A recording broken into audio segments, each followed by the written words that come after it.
गंगा नदी के तट पर एक धर्मशाला थी। वहाँ एक गुरुजी रहा करते थे।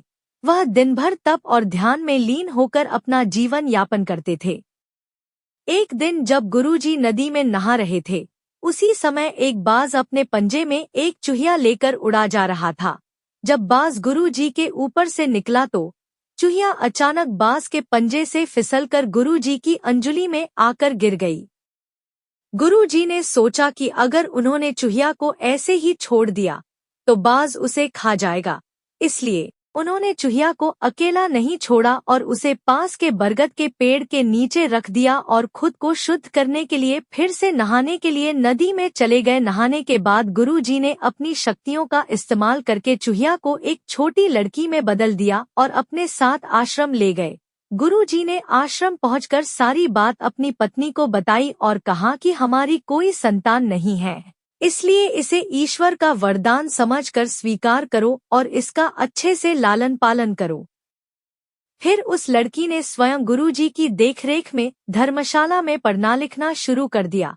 लड़की पढ़ने में बहुत होशियार थी। यह देखकर गुरुजी और उनकी पत्नी को अपनी बेट पर बहुत गर्व होता था। एक दिन गुरुजी को उनकी पत्नी ने बताया कि उनकी लड़की विवाह योग्य हो गई है।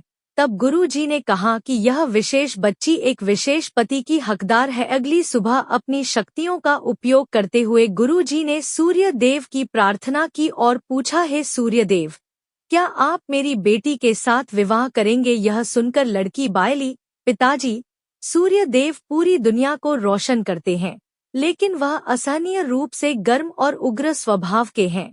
मैं उनसे शादी नहीं कर सकती। कृपया मेरे लिए एक बेहतर पति की तलाश करें। गुरुजी ने आश्चर्य से पूछा, सूर्य देव से बेहतर कौन हो सकता है? इस पर सूर्य देव ने सलाह दी, आप बादलों के राजा से बात कर सकते हैं।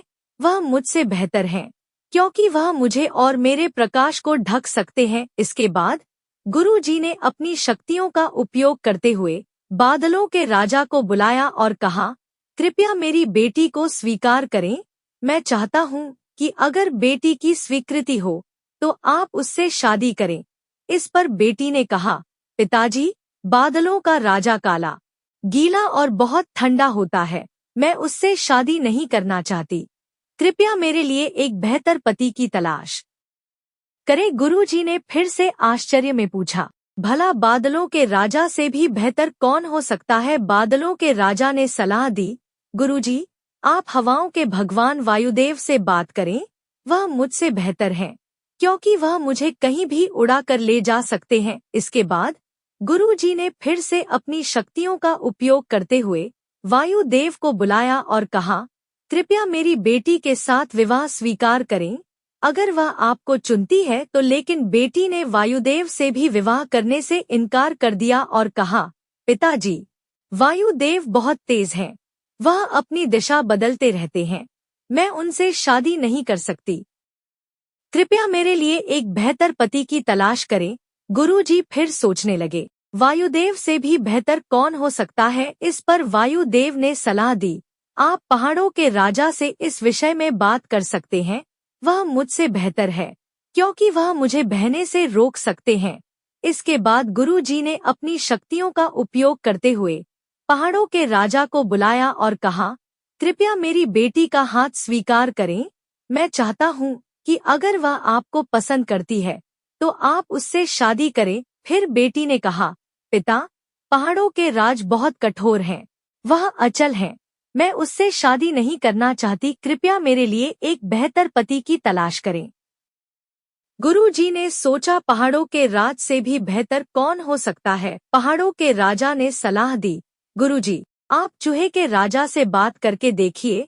वह मुझसे बेहतर है, क्योंकि वह मुझ में छेद कर सकता है। आखिर में गुरुजी ने अपनी शक्तियों का उपयोग करते हुए चूहे के राजा को बुलाया और कहा, कृपया मेरी बेटी का हाथ स्वीकार करें। मैं चाहता हूँ कि आप उससे शादी करें। अगर वह आपसे शादी करना चाहे। जब बेटी चूहे के राजा से मिली तो वह खुश होकर शादी के लिए राजी हो गई। गुरु ने अपनी बेटी को एक सुंदर चूहिया के रूप में वापस बदल दिया। इस प्रकार गुरुजी की बेटी चूहिया का स्वयंवर संपन्न हुआ।